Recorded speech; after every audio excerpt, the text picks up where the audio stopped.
Ladies and gentlemen, please remain standing for the playing of our national anthem.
Broad stripes and bright stars through the perilous fight, o'er the ramparts we watched were so gallantly streaming, and the ragged straggler, the boys were singing, gave through the that our flag was still there.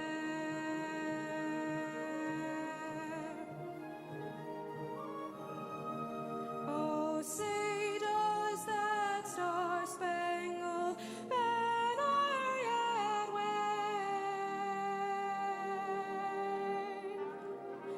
o'er the land of the free?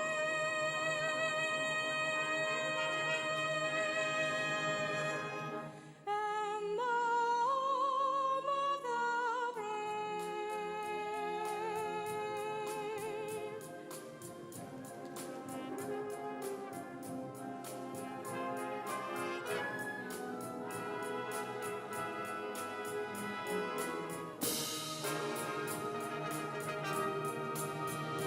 and still we can see as the years have gone by, there's a dream in our land, like a flame that keeps burning, and the lantern of hope from the harbor still shines.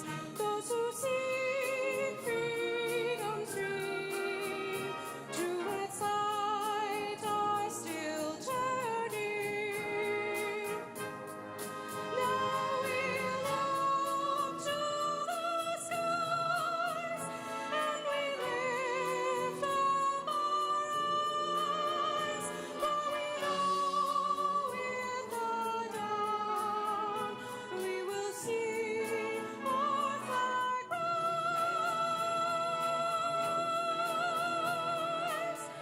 See our flag rise, and yes, it's our star-spangled banner unfurled, as a sign to the free and a home to the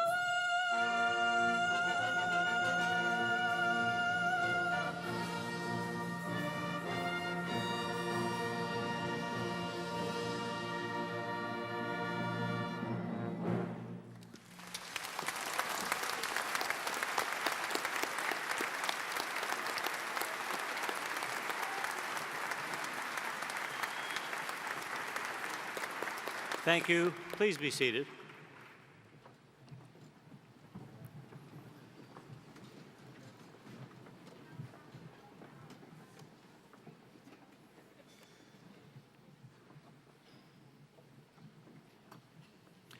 Good afternoon, ladies and gentlemen, and welcome to this auspicious occasion in the lives of our George Mason High School seniors. It is a pleasure to have all of you here, and we extend an especially warm welcome to the friends and relatives of our seniors some of whom have traveled great distances to be with us today. We are greatly honored by the presence and participation of Dr. Timothy Shriver, Chairman of the Special Olympics, in this afternoon's ceremony. I wish to welcome you especially, Dr. Shriver. I'm joined on the platform tonight by our George Mason valedictory scholars, Nick Pittis and Emily Walden, and Superintendent Lois Berlin and School Board Chair Kathy Chandler. In the boxes to my left are Monica Bilby and Tim Guy and Ann McCarty, Assistant Principals at George Mason, Director of Counseling, Mr. Ken Siekman, Dean of the Faculty, Mr. Michael Hoover, Assistant Superintendent Gloria Guba, Senior Class Advisor, Ms. Kristen Karowski, and Director of Special Education, Dr. Barbara Badatoy. I would like to now invite Class Officer Maggie Pearson to come forward and welcome you on behalf of her fellow seniors.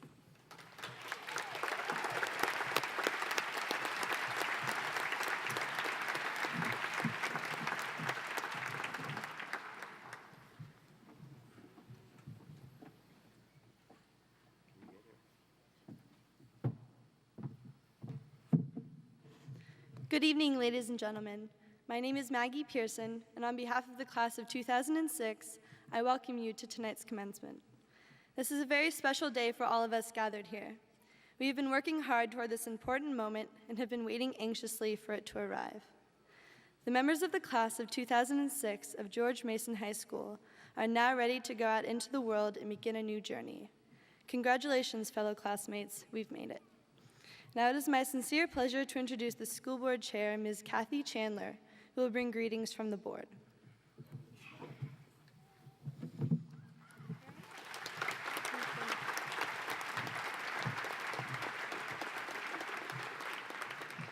Thank you. Good afternoon, class of 2006, faculty, family, and friends.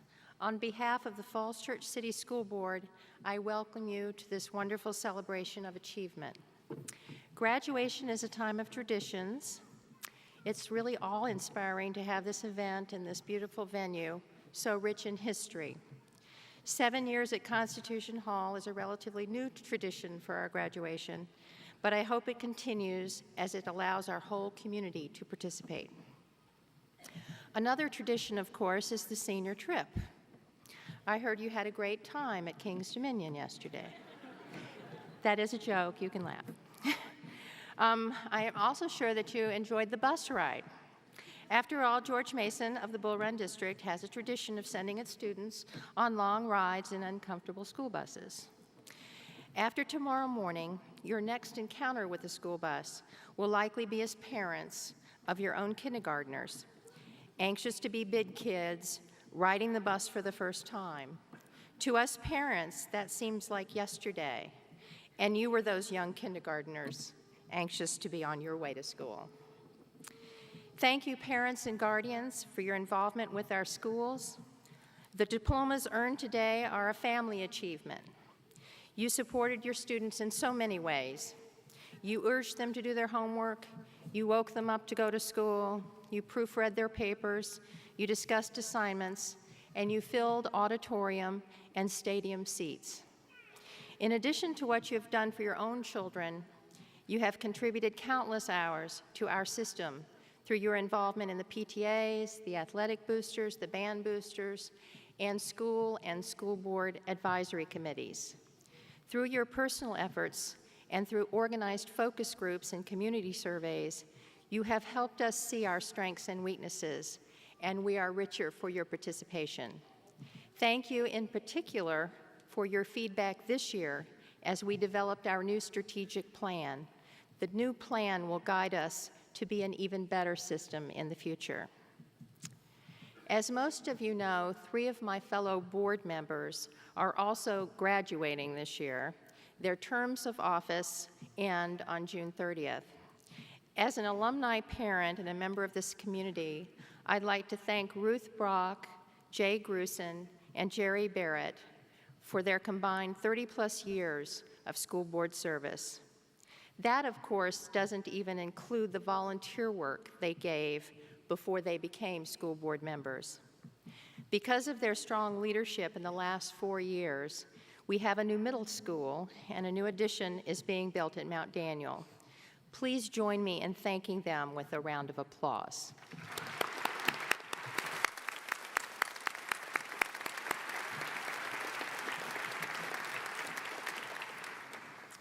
Thank you, seniors, for your contribution to our schools. Each one of you has taught us something.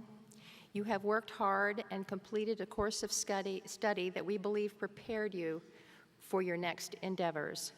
You have the skills to be successful in life. Stretch those skills, continue to grow, come back to visit. You will always be a part of us. Congratulations and thank you.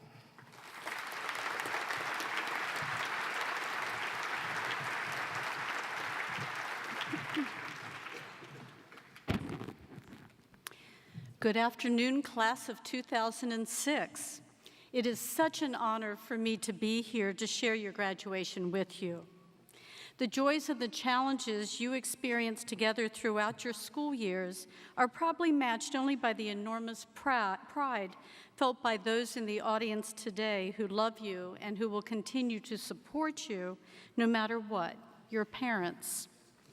It is because of their support that many of you had the opportunity to attend one of the finest public school systems in the nation and to reach this milestone today. So I think it's appropriate at this time to recognize the parents of the class of 2006 graduates with a round of applause.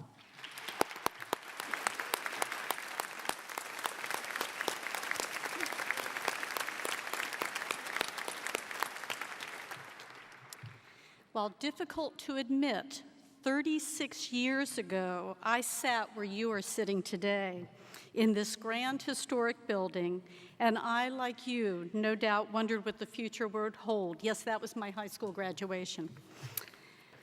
Back then, we were a nation at war in Vietnam. Today, we are a nation at war in Iraq. Back then, students were among those who staged angry demonstrations over government policies related to war, as well as social issues such as equal rights for women. Today, students are among those who have staged protest over government policies related not only to war, but to social issues such as immigration and lifestyle choices. Back then, the Apollo 13 mission suffered a huge setback when an air tank ruptured on the way into space, nearly costing the 3 American astronauts on board their lives. During your high school years, you saw a similar setback with the Space Shuttle Columbia, which cost the 7 international crew members their lives. Now, there are more positive parallels in our high school years.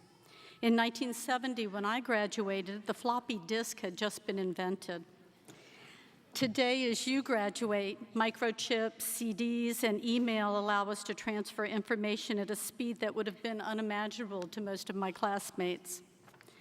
In 1970, 18-year-old citizens were given the right to vote in federal elections, something you still have the right to do today, and I hope you'll exercise.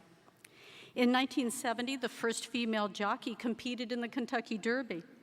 And today, women are making their mark in a wide variety of professional sports that were in my day considered men's turf. Yes, times have changed, and they will continue to change as you face the future. How you respond to change will make all the difference in your future happiness. You have already demonstrated your ability to adapt to change. You embraced a new class of students, the greats, this year, and as the leaders of the school, you helped to make that transition pretty seamless. You also led by example, modeling patience as the renovation of the high school science labs was completed during the first week of your senior year. The class of 2006 has demonstrated tremendous resiliency and adaptability in the midst of change, and those qualities will sustain you throughout your lifetime. Thank you and congratulations, and I wish you the best and success in the future. Now, it is my pleasure to recognize the George Mason Scholar awardees. The George Mason Scholar Award recognizes the outstanding academic achievement of our graduating seniors. This award is presented to students who have completed a high school program that includes a total of 25 credits, a cumulative grade point average of 3.85, and the following courses taken for letter grades: 4 years of social studies, 4 years of college preparatory mathematics, 3 years of one foreign language or 2 years of 2 different foreign languages, 3 years of laboratory science, and international baccalaureate courses in 2 disciplines. This year, there are 21 students receiving this award. In the fall, these students will be attending the following post-secondary institutions: American University, Duke University, Eckerd, Elon, George Mason University, Mary Washington University, Princeton, Stetson, the University of Virginia, Virginia Tech, Wesleyan, and William and Mary. I ask that students come forward as I call your name to receive recognition of your achievement. Borna Aladini.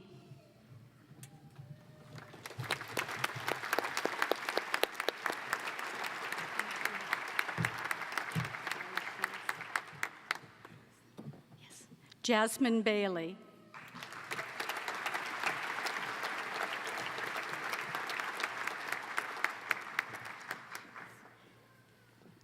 Jonquil Bailey.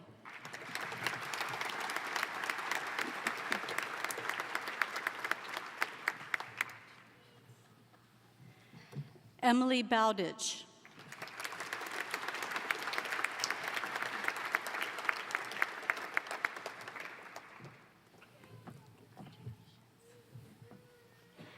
Chelsea Comont.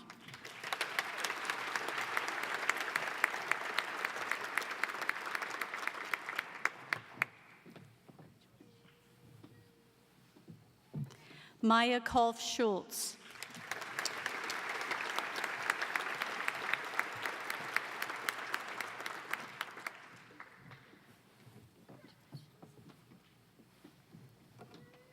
Elizabeth Elliott.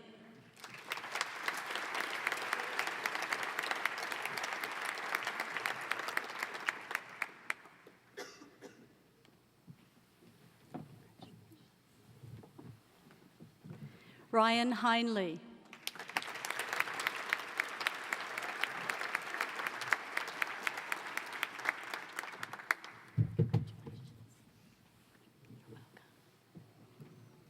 Paulina Huang.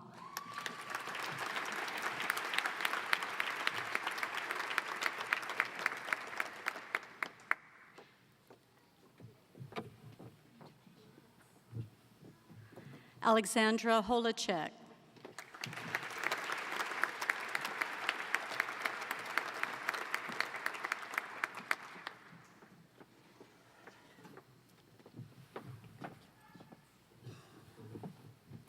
Eleanor Kang.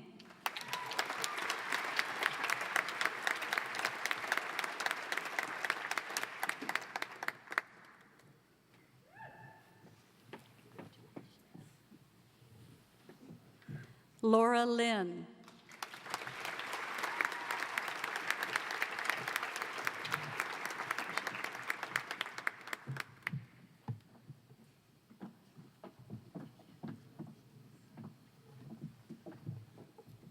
Jillian Meyer.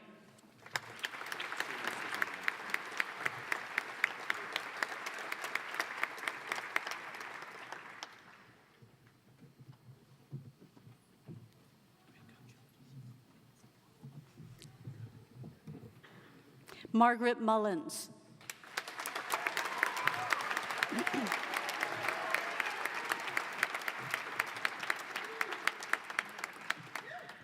The challenge is getting up here.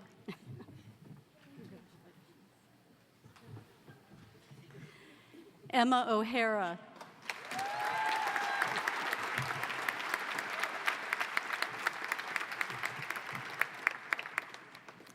Christina Parson.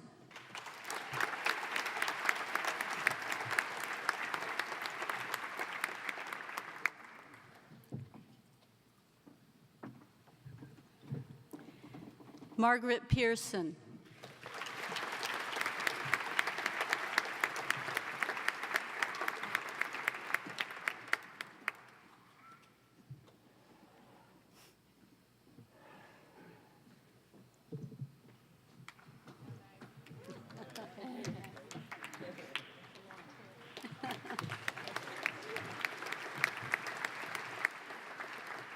Nicholas Pittis.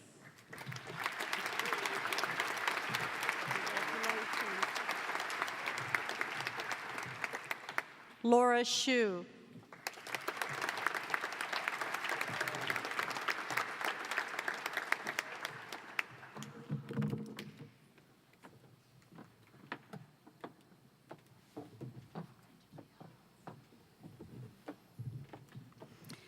Petrani Sophastianafong.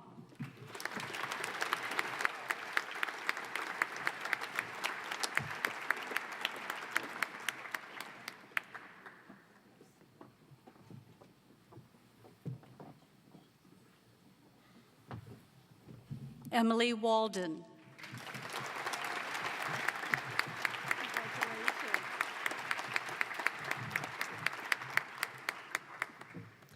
Finally, we recognize 13 students tonight who have earned the distinction of being named George Mason Valedictory Scholars by maintaining a cumulative grade point average of 4.0 or better throughout their high school years. I will ask these students to stand as I call their names. They are wearing gold medallions this evening to signify their outstanding academic achievement. Our George Mason Valedictory Scholars for 2006 are Borna Aladini, Jonquil Bailey. Why don't you hold your applause till we get them all, and then we'll give them a big round. No, you stand up.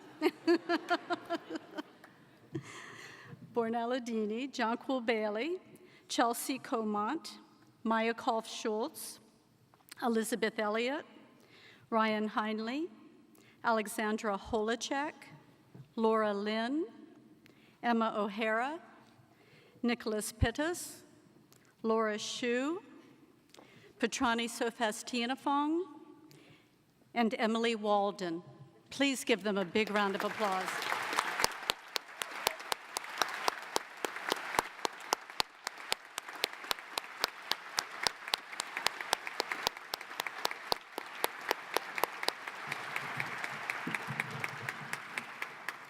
Thank you, and once again, congratulations.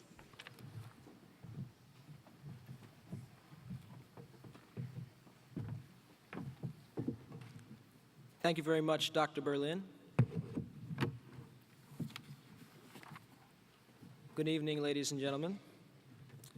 There are some within the class of 2006 who have been together for 13 years in the Falls Church City public school system, and some who have only recently joined the group. Regardless of whether you have been here for 13 weeks or 13 years, though, I hope that you have some happy memories to take with you into the next parts of your life. For myself, I'll always fondly recall moments such as when Bob broke his hand punching the wall in gym class, then ran the mile, only to have the hand swell up to the size of a grapefruit. Or how Katie Paterno broke almost every piece of glassware in the biology lab freshman year. On its own, the fact that we are graduating is not unique, as we are but one among 4 schools graduating at Constitution Hall today. It is instead the particular characteristics of George Mason and the people who are a part of it that put us into a world of our own. The deeds and actions of our class speak volumes about who we are and what we care about as people. If you're having trouble grasping what I'm talking about, consider our involvement in projects such as the Student Blood Drive and the Cystic Fibrosis Walk. I was new to the CF Walk this year, but when I arrived, I was immediately impressed by the amazing number of my fellow students who had come to help out in whatever manner they could. By taking part in activities such as these, we made our impact felt far beyond the classrooms and hallways of our school. Another pertinent example of the character of our class came in the wake of the 2004 tsunami in the Indian Ocean. In the aftermath of the terrible events that took place, the class of 2006 came together and helped raise a great deal of money and support for the victims. When the times called for it, I'm glad to say that we responded admirably. In this way, the class of 2006 is not so different from your average, everyday popping corn. Normally, the popcorn kernel is rather unremarkable, appearing as simply a small brown sphere. When the heat turns up, though, the kernel changes radically, and its inner self bursts through the thin outer shell and is revealed. Out of the tiny kernel comes a new thing, like a great snow hill, white and clean like freshly washed laundry. In this plain state, the new popcorn does not have much in the way of taste. The real flavor starts to come in when toppings such as butter and salt are added. Although the math and history classes we took in high school are no doubt going to prove important, it's the lessons we learn from one another about existing as human beings that are truly valuable and that will give us our individual flavors. Things that may have seemed silly and stupid at the time can lead to some of the most unusual tastes. I personally recall when Willie, Michael, and I shaved our hair into mullets for the state wrestling tournament, just so we could fit in with our competition from downstate. Especially considering the workload that comes with our school, it was fortunate that we never took ourselves too seriously. Had we spent all of our time slaving over textbooks and review quizzes, our time here would have been much less enjoyable and also much less valuable in the long run. By taking time out for ourselves and one another, we assured that we would not become the stale, dusty popcorn that never sees the inside of a microwave oven. In this vein, new student orientation from last fall comes to mind. Before the school year even started, many of you volunteered your own time to help others make the transition at our school. In fact, the number of volunteers present at least doubled the number of new students. On the other extreme, we never neglected the responsibilities that we were handed, and we were always able to do what was asked of us. Having fun is all well and good, but there are times when it becomes necessary to buckle down and put your nose to the literal and figurative grindstone. As our class was determined to put in the hours working, we struck a balance between business and pleasure that worked quite well. Too much butter and salt, or conversely too little, can ruin any batch of popcorn. Thankfully, we avoided these pitfalls and came out relatively unscathed. My peers gave me quite a compliment when they asked to speak at our graduation today. I've tried to return that compliment by praising the character and attitude of our class. In the end, success in the classroom and on the playing field becomes secondary to how we achieve as human beings. And it is because of our collective triumph in this regard that I feel confident that we can all bring our own unique talents to bear on any obstacle or endeavor that may present itself in the future. I would like to close by saying congratulations to all of us for graduating from George Mason, where the women are strong, the men are good looking, and all the students are above average. Good night.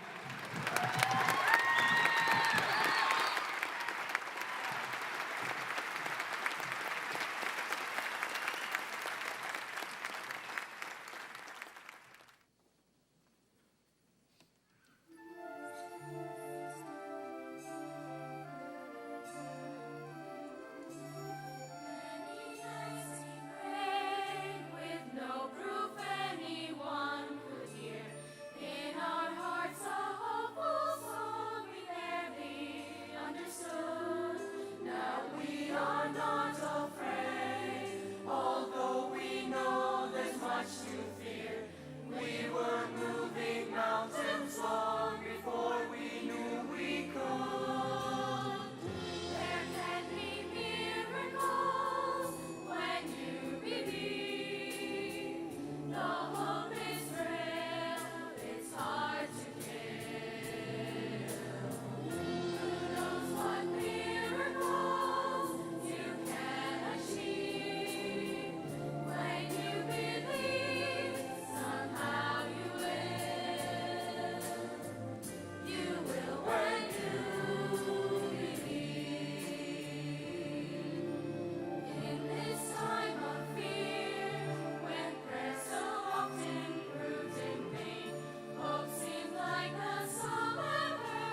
This year, I was looking forward to winter more than most because this year held the promise of the Winter Olympics.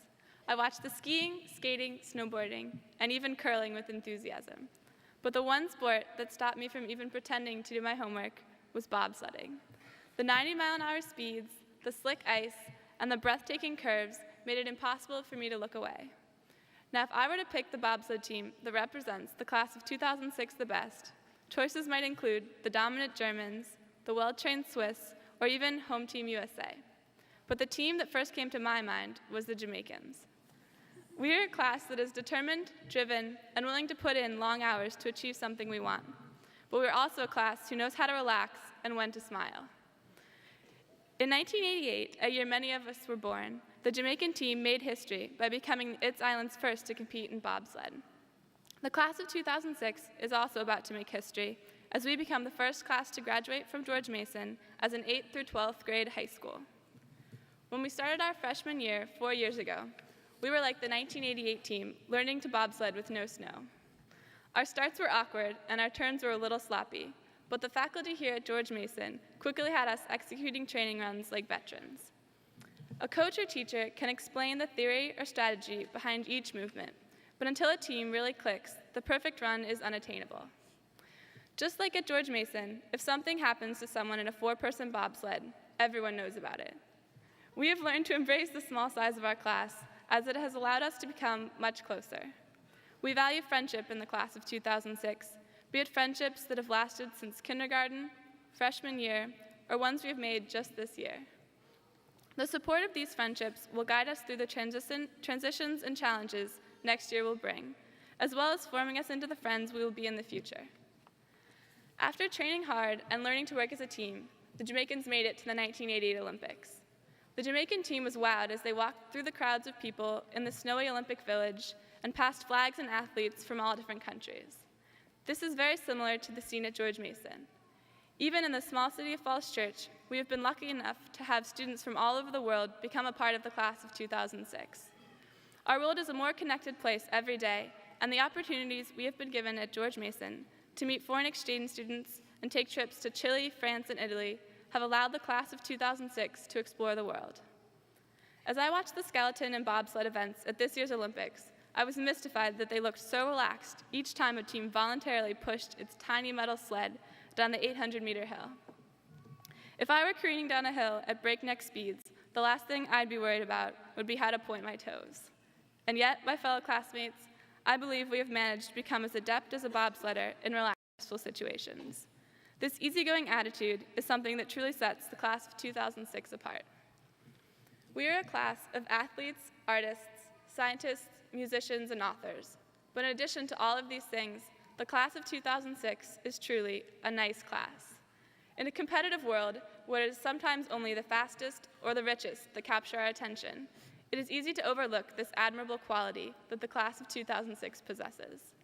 The 1988 Jamaican team captured the hearts of the world, not by being the quickest or having the flashiest equipment, but by showing grace, determination, and spirit. The class of 2006 has distinguished itself in the same way. Be it through helping out at the Tsunami Relief Project, buying a friend lunch, donating blood, or just offering a smile to a fellow classmate, we have been a kind and caring class throughout our 4 years. As we sit here today, our sleds are balanced precariously at the top of a slick, icy downhill. But as we face this challenge, we are assured by the fact that our now single-man sleds have been prepared by the best.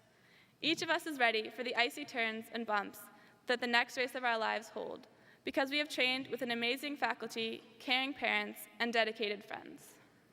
Now, as we navigate our icy slopes, all that is left is to remember to point our toes.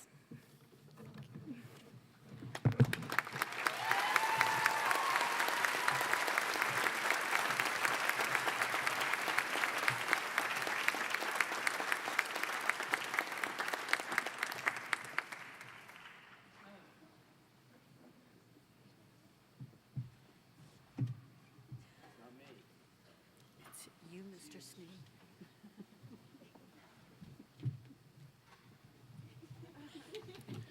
We're sharing just one program up here. Who's got the program?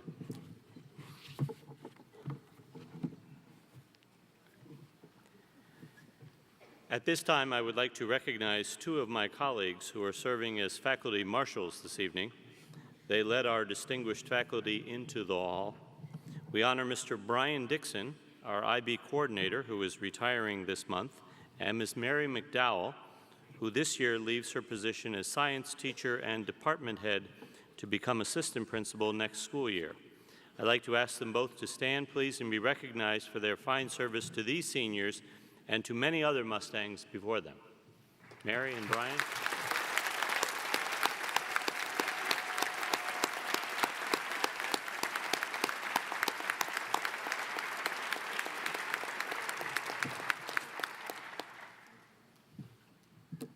And now Ruhi Jaffer.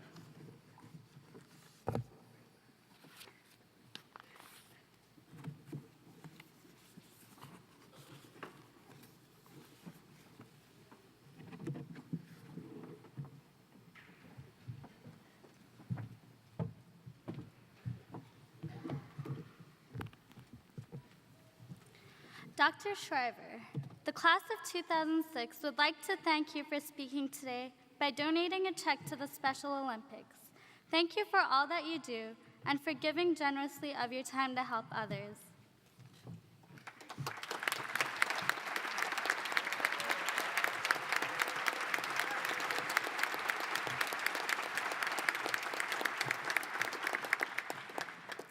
The class of 2006, along with other members of the George Mason High School community, raised over $5,500 towards the Hurricane Katrina relief efforts.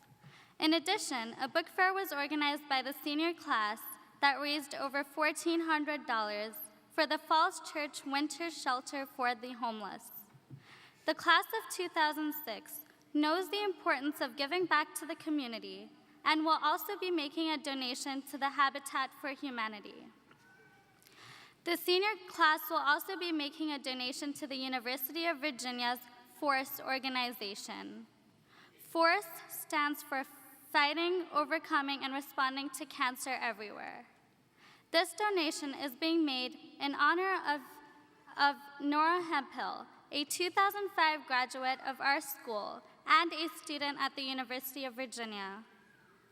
Nora died recently following a heroic struggle against cancer, and she was actively involved in raising money for FORCE until very recently. Nora Hemphill has been an inspiration to all of us in the class of 2006.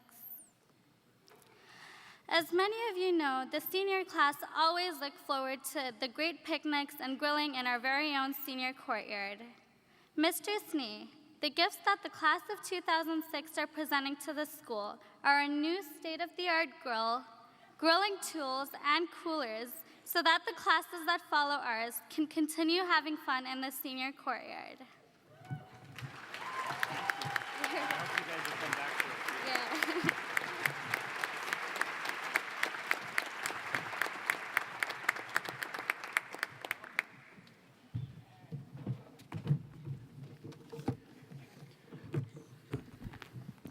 As you can see from the back of your program, our speaker tonight is a very accomplished individual. Dr. Timothy Shriver is the chairman of the Special Olympics. In that capacity, he serves nearly 2 million Special Olympic athletes and their family in more than 160 countries. In his 9 years at the helm of Special Olympics, Dr. Shriver has launched the organization's most ambitious growth agenda to date. He has worked with world leaders and dignitaries to bring issues related to intellectual disabilities to the forefront. He has begun programs in developing or war-torn countries such as Afghanistan, Bosnia-Herzegovina, Iraq, Macedonia, and Serbia. As part of his work with Special Olympics, Dr. Shriver has been successful harnessing the power of Hollywood to push the movement forward. He has pursued initiatives in music, film, and televisions to highlight the abilities and issues of those with intellectual disabilities, while helping to raise funds and awareness for the movement. In addition, he worked to get more legislative attention and government support for issues of concern to the Special Olympics community, testifying in front of Congress every year since 2001. Throughout his career, Dr. Shriver has been devoted to helping others, whether it be through organizations, speeches, or fundraisers, but most profoundly through Special Olympics. Please join me in welcoming Dr. Timothy Shriver.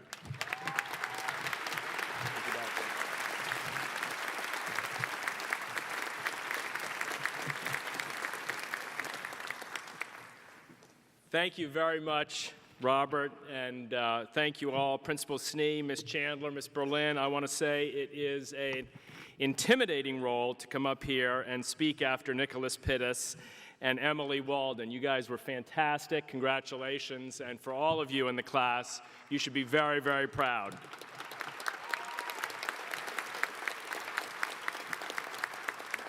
Parents, grandparents, cousins, brothers, sisters, nieces, nephews, faculty, staff, and graduates. It's time to get it started, I think. You don't have the black-eyed peas to speak to you today, but I can say, let's get it started in here. I'm grateful that Robert did not introduce me as Arnold Schwarzenegger's brother-in-law. That's the only liability I carry these days. In a large family, you have to accept everyone. And we've gotten a lesson in that in my family recently. I want to pay special tribute to my first cousin, once removed, Alex Pender, who's here with her mother and father and sisters. Alex has given me the scoop on this class, which I'll report in a moment. But before I do that, I want to thank my cousin, Victoria, her mother. Victoria and I have been friends. We became best friends when we were 5 years old. And I think my biggest wish for this class is that when you get to be my age, you still have someone you love as much as you did when you were 5, whether it's a cousin or a friend or a brother or a sister. So Victoria, anytime you ask me, anytime Alex asks me to do anything, I'm there for you, and I'm very proud to be here for your family today. So anyway, yes. I have to admit that graduation, speaking here at this graduation, has made me very nervous. And I called a friend, an Irish friend of mine, the other day and said, I need jokes. Victoria gave me none. And he said, Tim, don't worry. He said, the graduation speaker is a little like the corpse at an Irish wake. You have to have him there to have a party, but you don't expect much from him. So I'm comforted in thinking you all don't expect much from me. That's kind of what Alex told me about George Mason boys. Don't expect much from them, but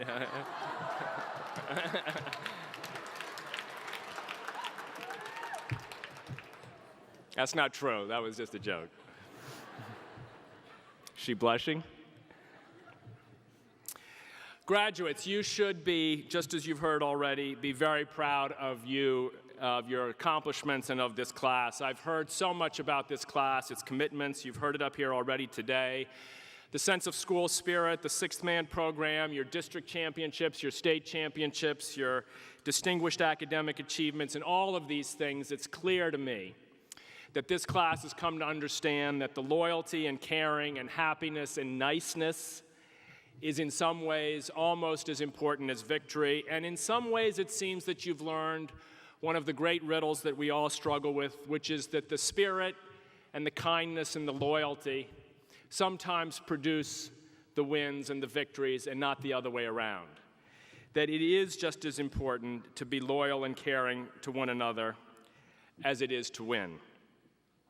So here you are, 18 years old. You can think back to those little chairs you sat in just a few years ago in 6th or 4th or 2nd grade, and you can imagine what you thought in those days of what it would feel like to be a high school senior. And you could remember seeing seniors. They were driving cars, and they were big, and they were tall, and they were incredibly strong and old and sophisticated, and now you're them. And you've come a long way. You've learned to do all the hardest things in life, to walk, to talk, to separate from grown-ups, to understand that the opposite sex is there for some reason other than just to irritate you. You've learned a lot. And as you sit here, you probably think to yourself, look how far you've come, but you know at the same time that you're never going back to those little chairs, that you're never going to put on those small dresses, you're never going to play on those little playgrounds, you're never going to be called, in all likelihood, a child again. A young man, a young woman, maybe a student, but not a child. If you're lucky, an adult. And you might actually think at some level, you're not sure quite how you feel about it. And that's okay. I think the same thing is true of your parents. My guess is, if you're like my wife and I, you work hard to get these people to brush their teeth without being goaded, to get their clothes on, to be presentable in public, to do their homework. And then they grow up and they can do it. And you're probably wondering, where did the time go?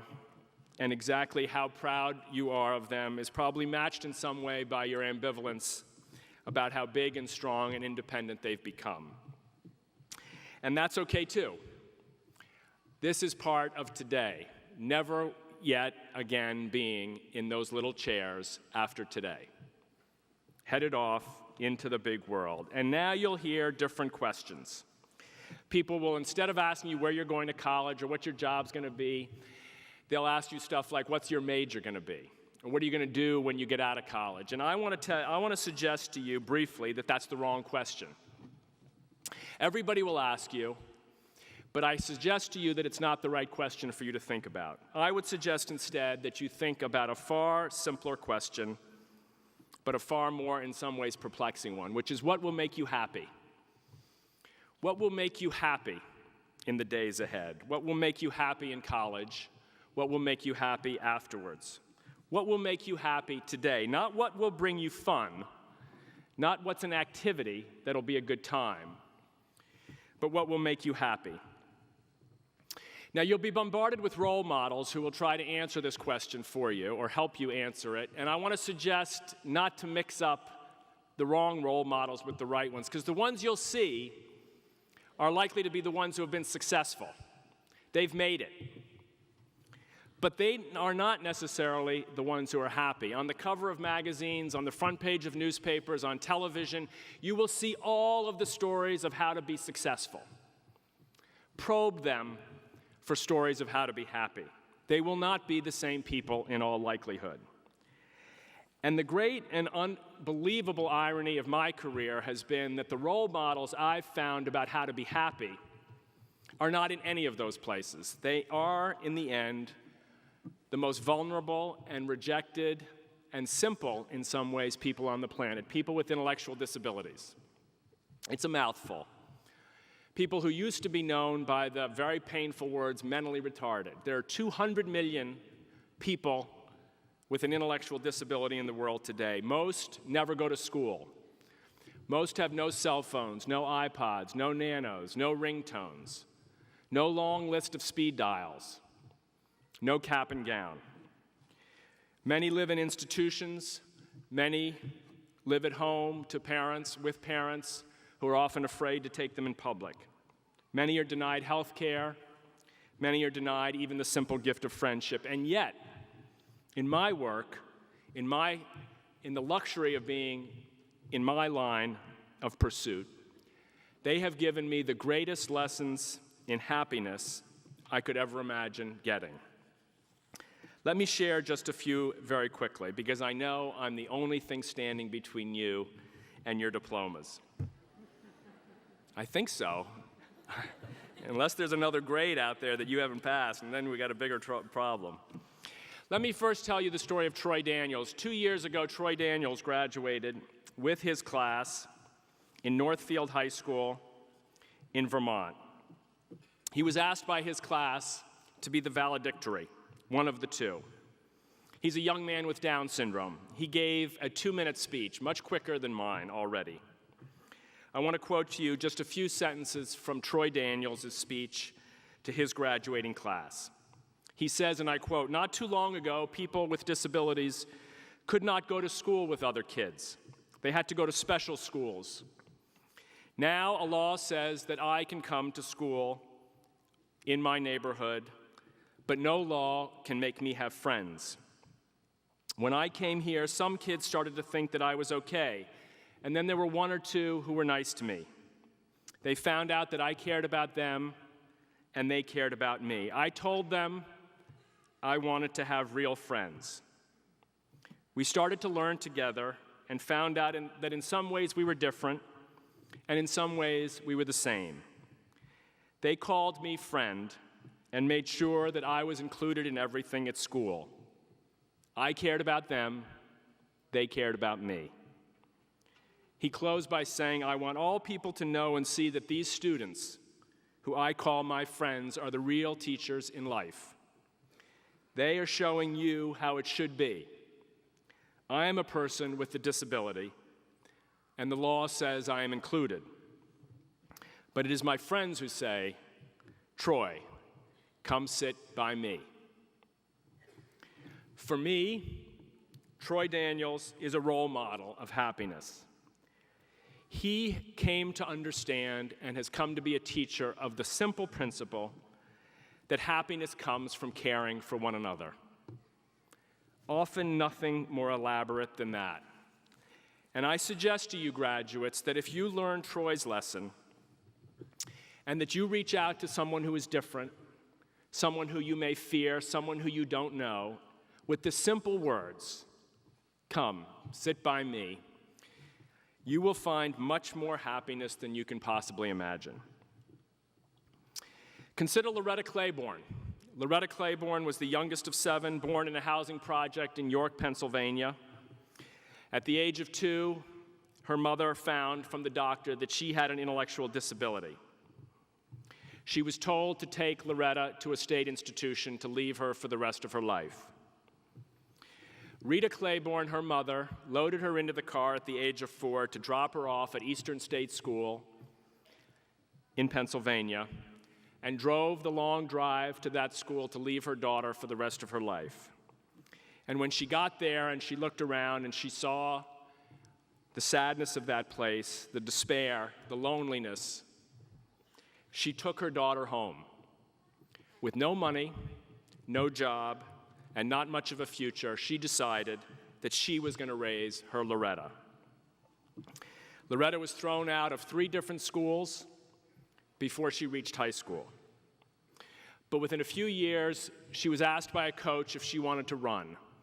And she joined our movement, Special Olympics, and she went on to become one of the great marathoners of the 1980s, finishing over 27 marathons, including Boston, finishing in the top 100 on several occasions, and launching a career as a public speaker to try to encourage young people not to use the painful bullying names that she had heard her whole life: bozo, retard, 4 eyes, stupid, dummy. And today she goes all over the country talking to young children about the importance of acceptance. When she got the ESPY Award from Denzel Washington at Radio City Music Hall in 1996, she stood up in front of national television and said, if I could do anything with this award, I would like to break it into 1 million pieces and give it to every Special Olympics athlete who is trying to do their best and to be somebody. Loretta and her mother are role models of what it takes, in my view, to be happy, because they trusted that their love for each other was going to be enough to find a place of success. And finally, consider Ramadan. I met Ramadan in Arusha, Tanzania, where I landed at the airport in the middle of the night, and he greeted me there with 2 or 3 others with a beautiful flower bouquet. And we boarded a small bus to take the rickety drive on an unlit road, dirt road, into the city. And about halfway in, he got out and disappeared off into a field where he lived. Ramadan is a person with an intellectual disability, largely due to malnutrition. We were there for the running of a 10-kilometer race, a multinational race in that city that had athletes coming from many African nations. And 3 days later, on the day of the race, the runners came who had been selected to run, and they lined up, and they were going to run from a stadium out into the streets and then back into the stadium for the finish. And there, standing at the starting line, was Ramadan. And I looked over and I saw his father. His father was a diminutive man wearing a secondhand sport coat, not saying anything. And Ramadan stood at the starting line in bare feet. And his coach came over to him and said, Ramadan, no, this 10-kilometer race isn't for you. This is too long. And Ramadan insisted. He pushed him aside. And his coach turned to me and said, it's all right, we'll let him go. We will pick him up with the follow-up car when he runs out of speed. And off they went out into the streets of Arusha. And they came back. The lead runner in that race was Joseph Matuzu from Zimbabwe. He finished in just 34 minutes, which, as any of you who are runners know, is a wonderful time in the 10K. And all the following runners came in, and the last runner came in at about 54 minutes. And then at 59 minutes, after a lull of almost 5 minutes, the last runner came in, and it was Ramadan. And he took his turn out the outside loop of the track, went around the backside, and turned for home. And by that point, there were about 1,000 people in the stands. And all alone, down the track, Ramadan came, his chest out, his head high, his arms striding for the finish, and he finished the race. And I looked over at his father, who was standing off to the side, streaming with tears, without an expression on his face. And his coach ran over to me and said, Tim, I am so proud. I am so proud. I think Ramadan and his father know something about happiness that's hard to learn. I think his father was proud of him that day, less for his skill and more for his trying, less by the time in which he finished that race and more by the spirit he shared. This father was weeping for a boy who has almost nothing, no education, barely a place to live, no prospects for a job, no shot at a break, no connections to help him get ahead. But he finished a race no one thought he could do, and he made his father proud. He was happy with who he was, simply with doing his best. These, I submit to you, are people to keep in mind as you go forward. Not all the role models of happiness will be people with intellectual disabilities or Special Olympics athletes. There are great ones too. Nelson Mandela told me once, when we had the honor of meeting him, that the secret to his success in politics was what he learned in prison: humility and simplicity, he said. Humility, because we learned that to achieve our goals, our egos could never get in the way. Simplicity, because we learned that our goals ultimately were simple, and if we could stick to them, nothing could stop us. He, too, understands what it means to be happy. He returned to his prison cell of 27 years with a smile on his face when he welcomed dignitaries like President Clinton there just a few years ago. Now, you graduates, you're off into the world, a world, as we've heard already, divided by war, full of tension, competitive, threatening, demanding. Many will tell you that role models like Ramadan or Troy or Loretta or Rita Claiborne or even Nelson Mandela are unrealistic. You need skills, you need toughness, you need to work hard, you need to make a difference, you need to be tough and insulate yourself. But you know already the secret that says that's not really the case. You've given, and you know, you've heard the words when you've given, that I got back more than I gave. How many of you have heard those words? Over and over again we hear them, that in giving to those who open themselves to us, we get so much more in return. So that's the joy of graduating. Many people have given to you, but any one of your teachers will remind you that you have given back to them. You have been role models in so many ways of the caring and the compassion and the self-acceptance and the humility and simplicity of the ones I've just mentioned. Now you may say, when was I a role model of those gifts? Think back about 18 or so years. Most of you arrived to mothers or fathers or grandparents or siblings or some type of family, biological or adoptive, in this country or somewhere else, and you arrived to excitement and anticipation and cries of, "Look at the baby," Did you see the little baby? Did you see how beautiful she is? Did you see those little ears? Did you see, oh my gosh. Everyone looked at you with amazement. Everyone said, oh my goodness, it's a miracle, just looking at you. I think the way you appeared was just enough. Parents, you may have a picture like this, a little baby picture in the house of your graduates. Any parents have baby pictures that they carry in their wallets? There's one in the back. This is one of Alex, right here. Now, in this picture, you didn't need to do anything to be a miracle. You didn't need to dress right. You didn't need to be cool. You didn't need to have a gadget. You didn't need to get a good grade. You could even sleep late and people were happy. It was just enough that you were who you are. Just being you brought delight and happiness to the world.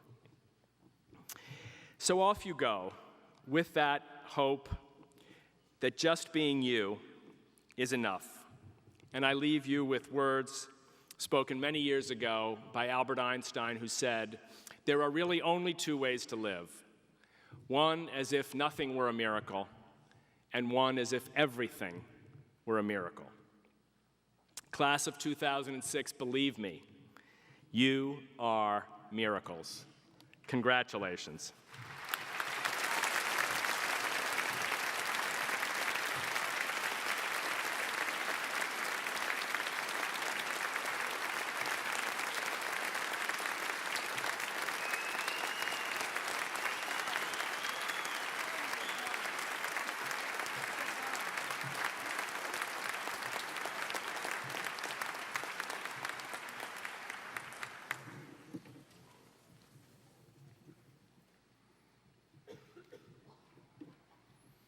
We do have enough time for a brief musical interlude.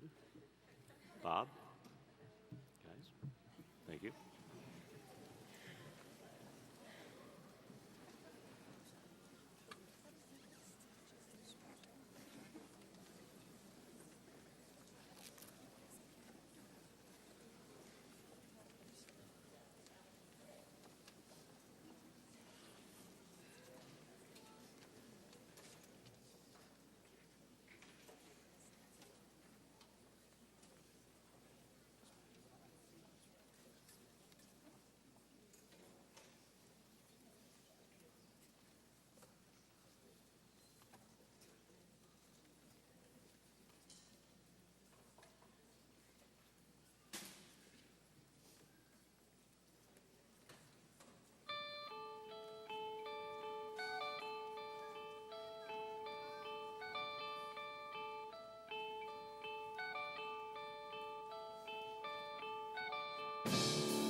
yeah. I'll try so hard to come back to it.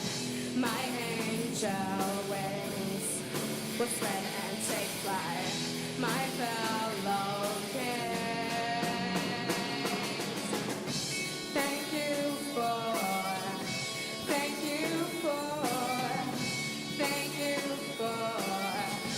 the greatest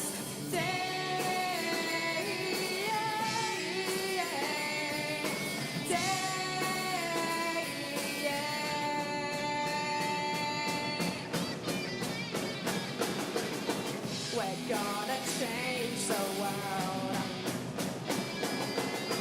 We're gonna change the world. We're gonna change the world. We're gonna change the. Thank you for the greatest time I've ever known. Thank you for the greatest. Thank you for the greatest. And that I have ever really known.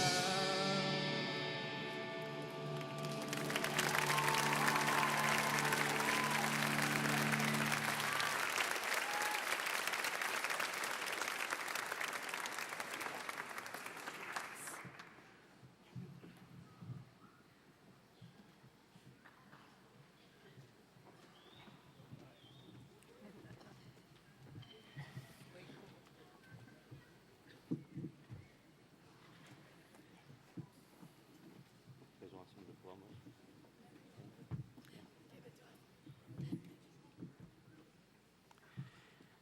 It is now my distinct pleasure to invite my colleagues forward to the stage in order to present the diplomas to the class of 2006.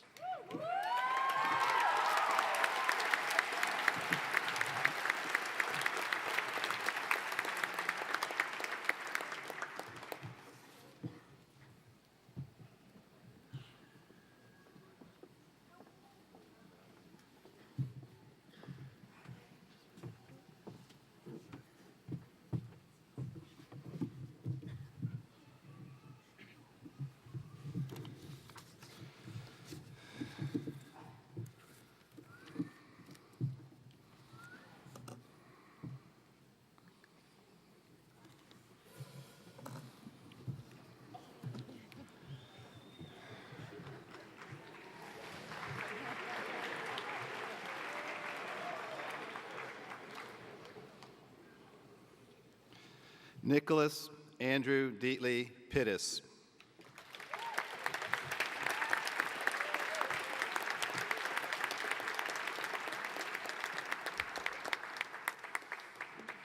Emily Ann Walden.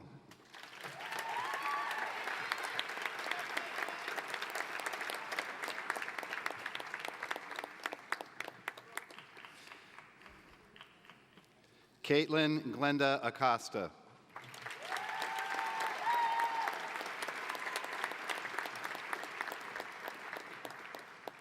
Borna Alaidini.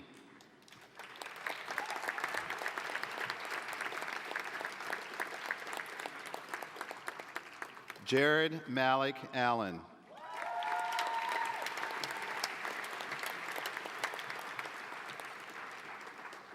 Marco Antonio Almanza.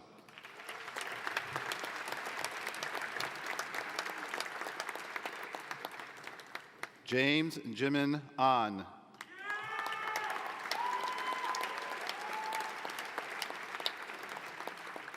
Christy Marie Ankeny.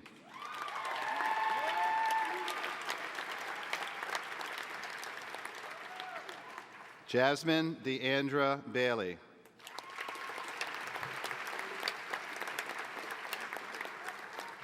Jonquil Clarissa Bailey.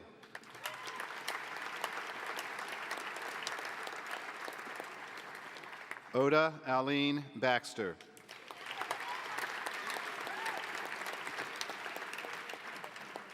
Eva Jean Berthold.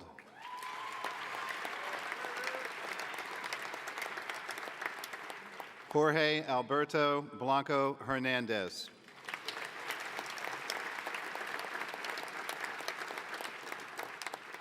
Megan Marie Bledsoe.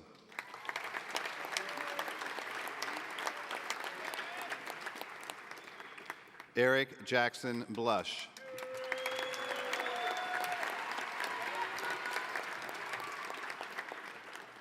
Emily Elda Bowditch.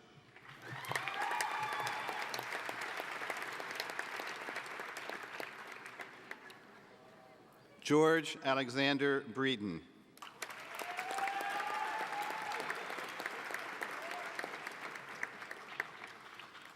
Eric David Kenny Brooks.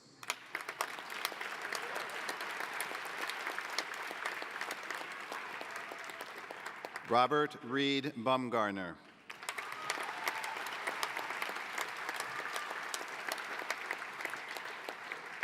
Rudy Cabrera, Jr.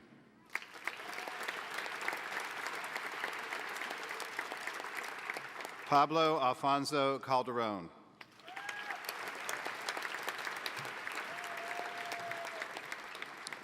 Timothy John Kammermeyer.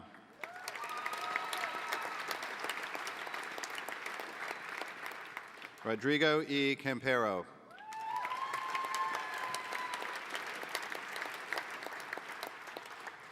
Jacob Andrew Carter.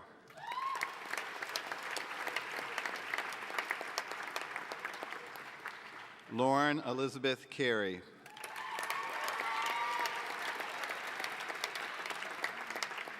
Chelsea Ray Comont.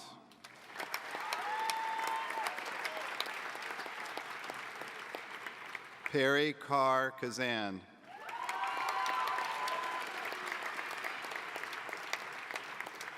Adam Daniel Chandler.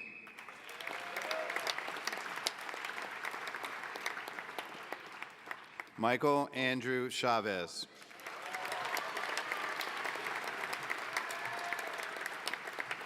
Alan Gregory Chong.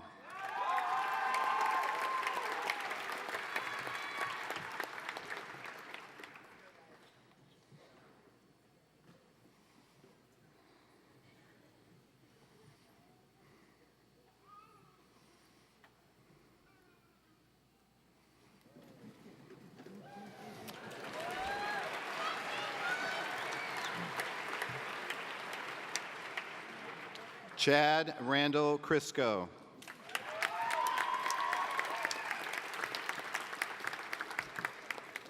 Michael Neil Coleman.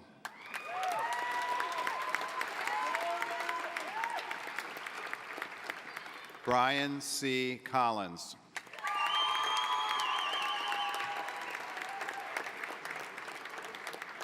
Hillary Page Colton.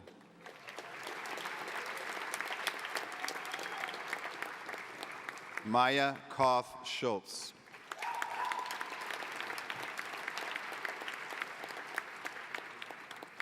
Andrew Greg Curtin.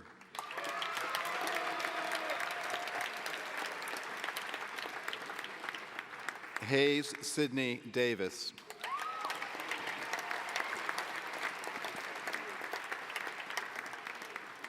James Allen Day.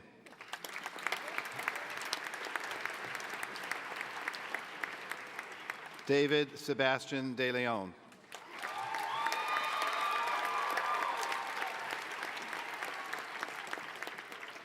Eric Fenton Deaver.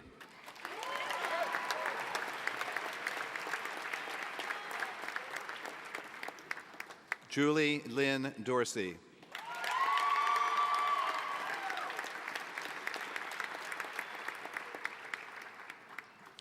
Jennifer Elizabeth Sefton Edmonds.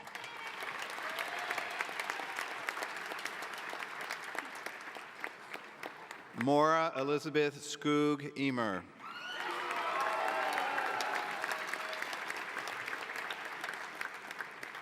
Elizabeth Clark Elliott.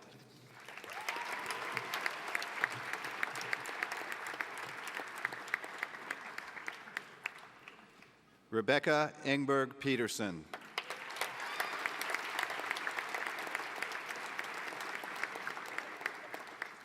Olivia R. Farrow.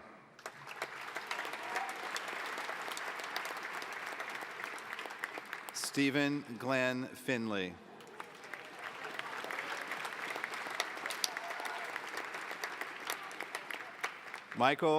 Matthew Michael Hilson Foley.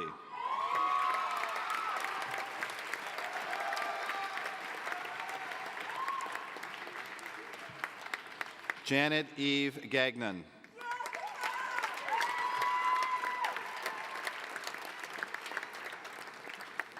William Talmadge Gallagher.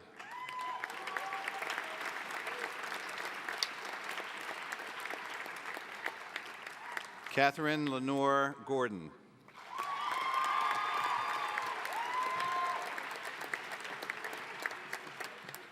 Yulia Gorina.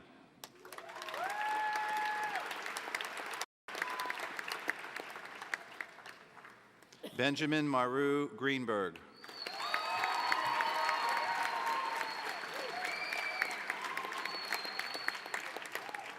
Travis Prudhomme Green.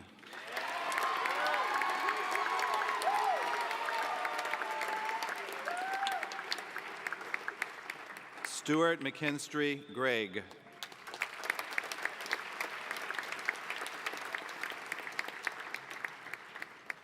Isabel M. Hausen.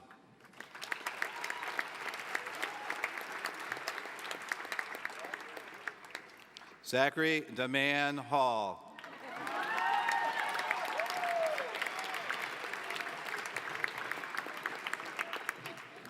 Taylor Hamill.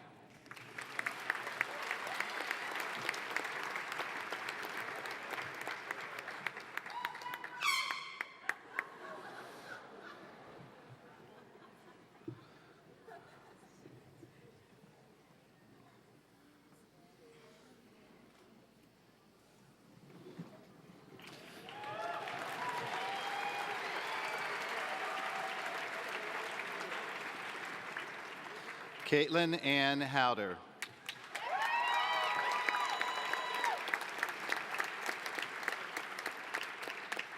Daniel Scott Hickle.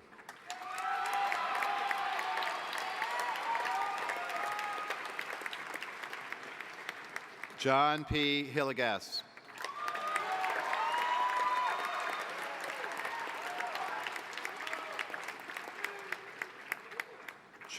Charles Maurice Himmel.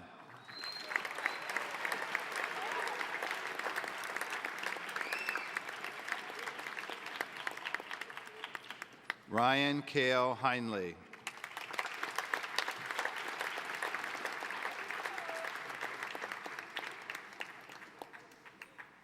Paulina Tri Mi Huang.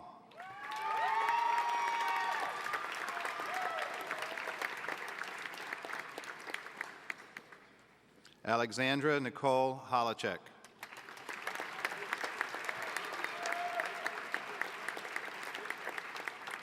William Robert Hoover.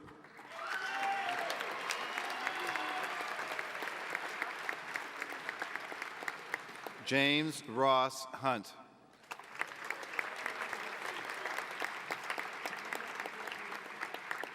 Ruhi Jaffer.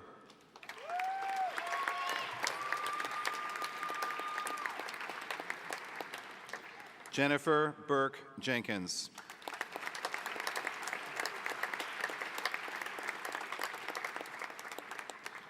Mubashir Nadim Kalhoro.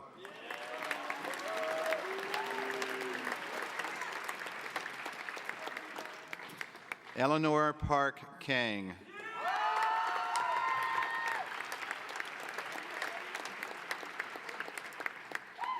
Christopher Quinn Kelly Capone.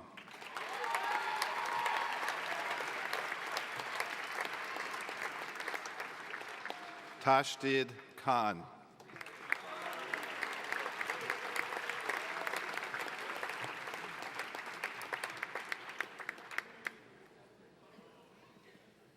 Nicholas Saucel Note.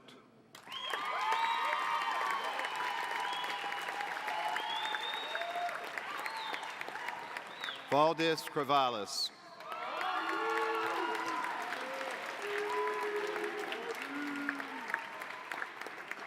Pamela Jean Crystal.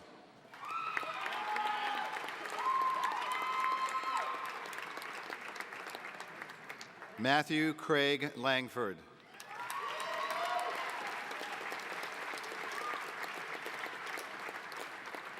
Lauren Marie Lauderdale.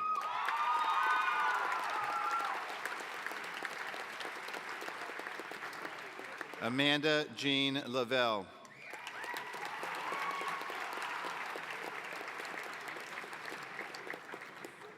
Rachel Lee.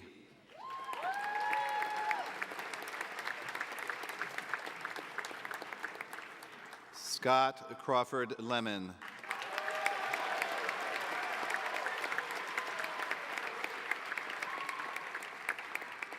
Dariella Vanessa Leon.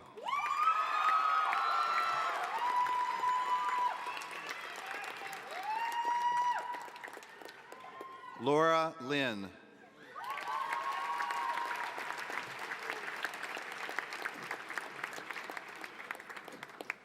Karen Laura Logan.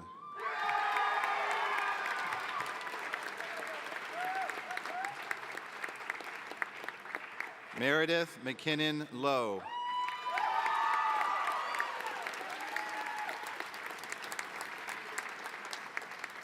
Ashley Summer Luthman Hackett.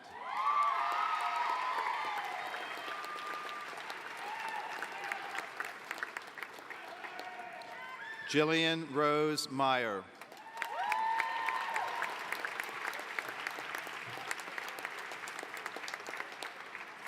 Holly Ann McAlpin.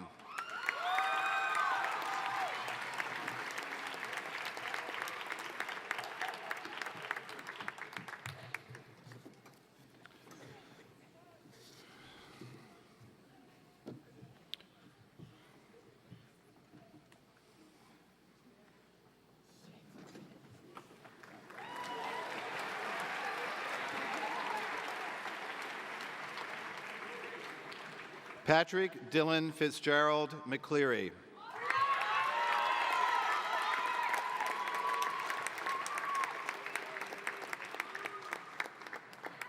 Sean Taylor McCrary.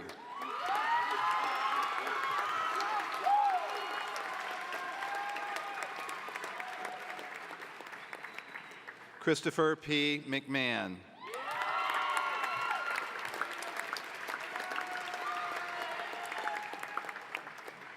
Hendrika Johanna McManus.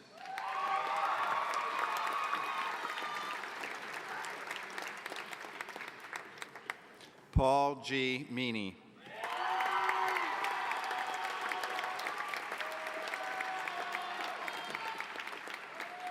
Sophia Silva Meisenheimer.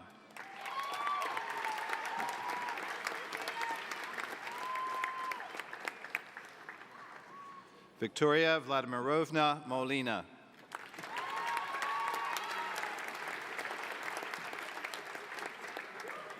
Megan Renee Mondragon.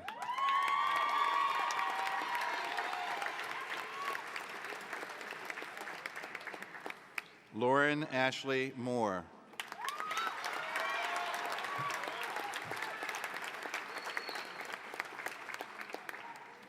Justin William Morrison.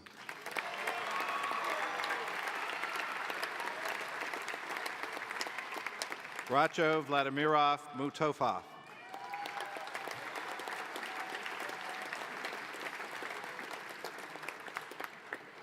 Margaret Virginia Mullins.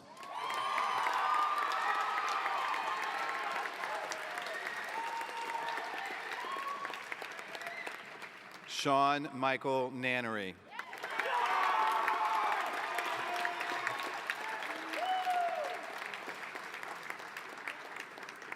Chelsea Catherine Newman.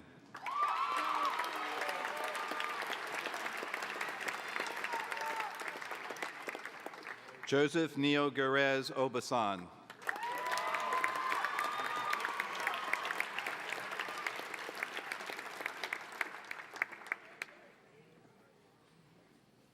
Emma Frances Towery O'Hara.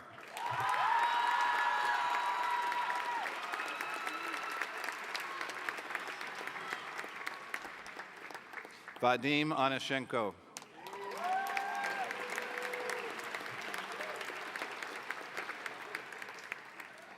Elizabeth Ann Ortiz.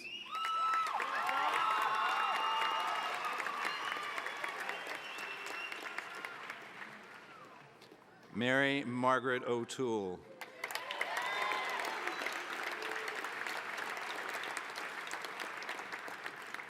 Jessica Brewster Oxley.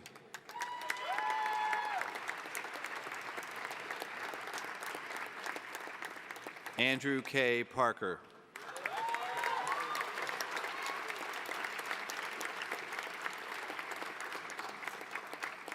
Christina Donna Parson.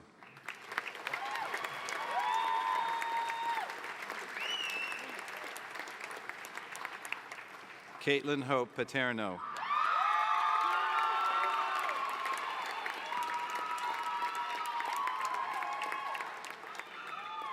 Kapil Paudel.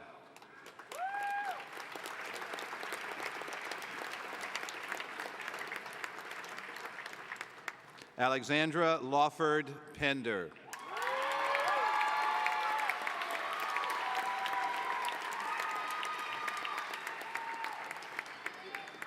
Margaret Ty Pearson.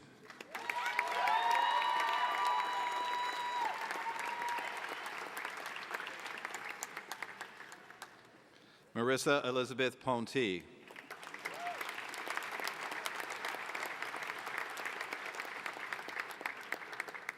Jessica Frances Porzel.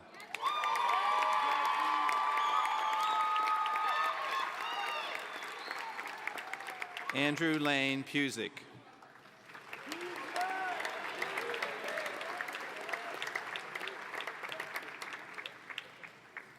Trevor George Quillen.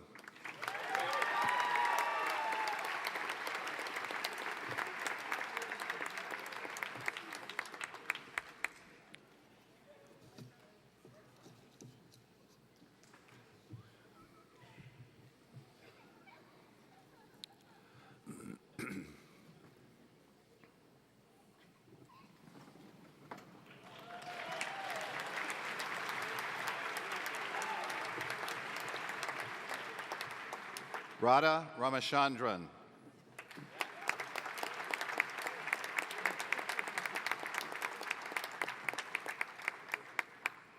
Ben Gerald P. Ramos.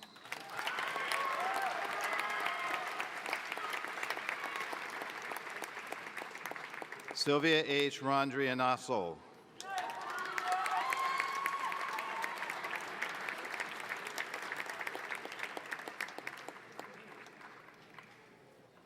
Vanessa Catherine Reese.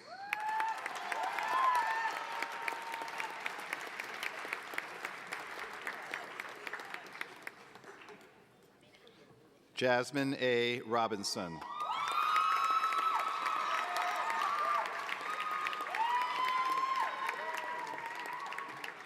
Eamon Henry Rockwell.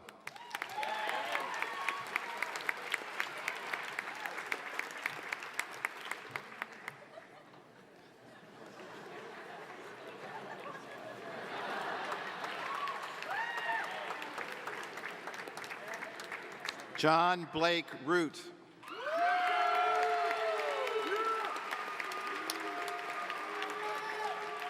Marta Savova.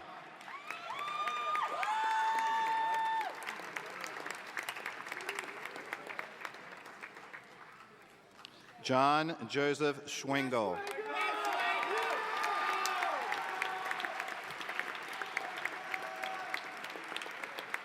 Kristen K. Schwind.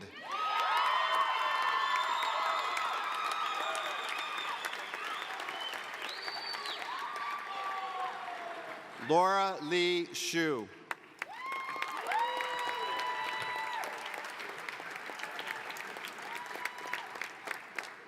Bonnie Checkwing Shum.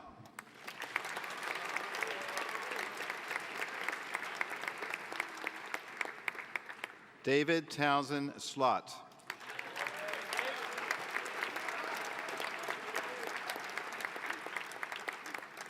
Patrani Sofastian Fong.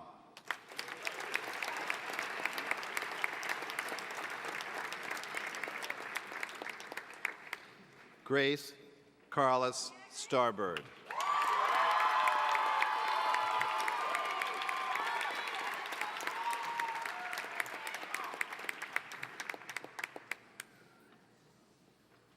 Camille Ann Starr.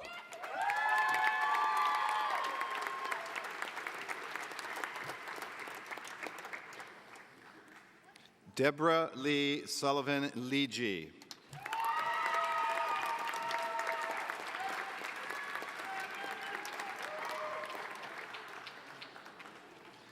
Sarah Christine Sullivan.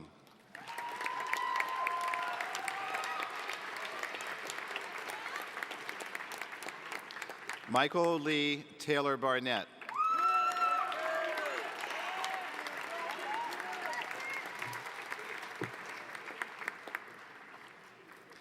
Alexander Napoleon Charlemagne Teets.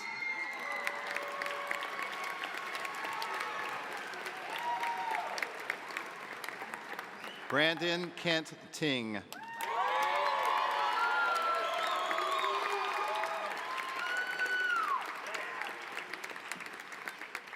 Samuel Wayne Tolliver.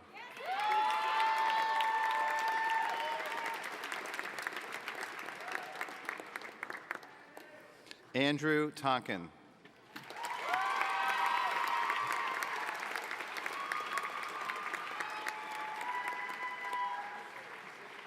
Daniel Ovechkin Watkins.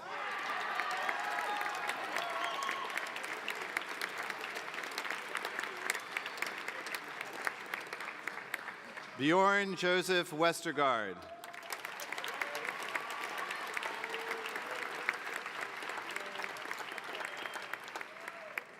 Aaron Theodore White.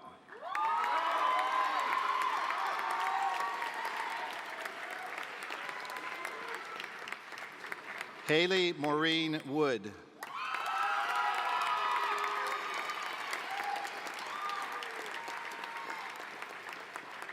Weena Schwan.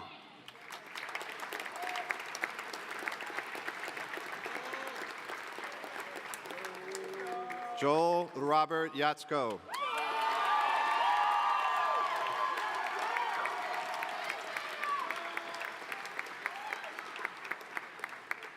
Jacqueline Denise Zakour.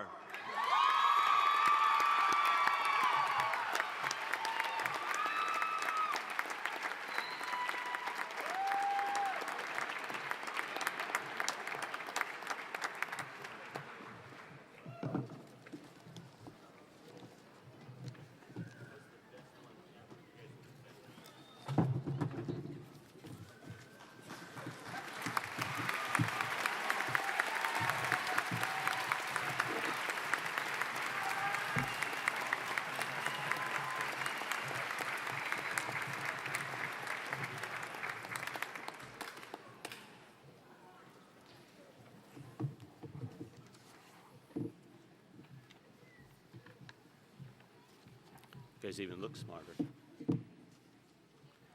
On behalf of the faculty of George Mason High School, the Office of the Superintendent and the School Board, and with the power vested in me by the Department of Education of the Commonwealth of Virginia, I hereby confer upon you these diplomas in recognition of your fulfillment of the requirements for high school graduation.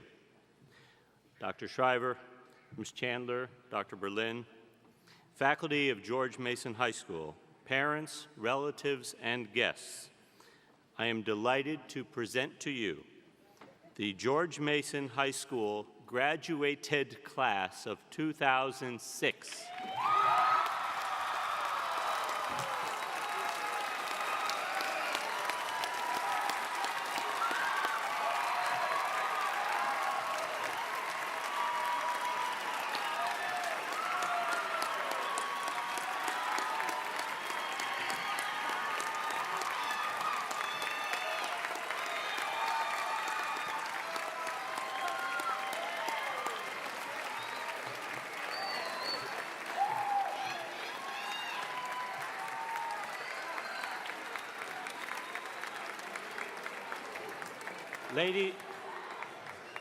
Ladies and gentlemen, graduates of George Mason High School and newest members of the George Mason Alumni Association.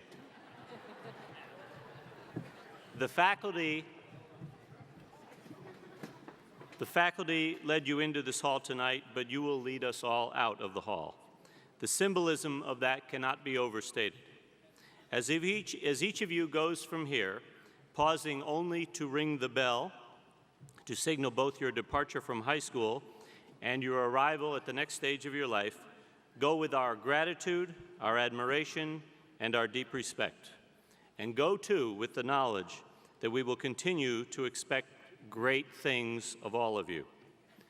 Continue to learn new things each day that you live, and make reading be a principal reason why you do so. Share your wisdom with those who could use it, and know that it will benefit more if it is shared kindly and with tact. Seek joy in the company of others, and let others find joy in yours. Keep your minds open to that which is different, and by doing so, let your minds grow.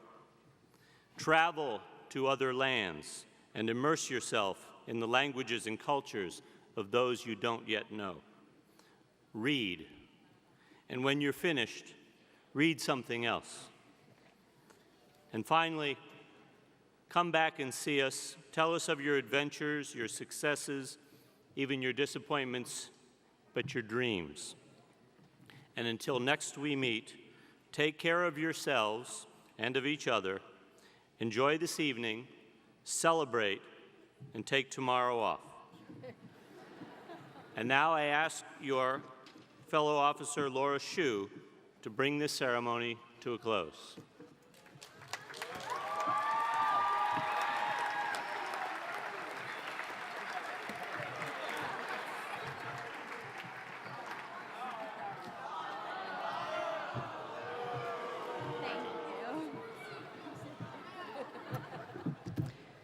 Friends, relatives, and mostly important, fellow graduates, our time has arrived. I challenge you to go forth and do great things with your lives. Ladies and gentlemen, we ask that you remain at your seats as our graduates begin the recession. They will be followed by our faculty. We thank everyone for coming. Fellow graduates, please rise.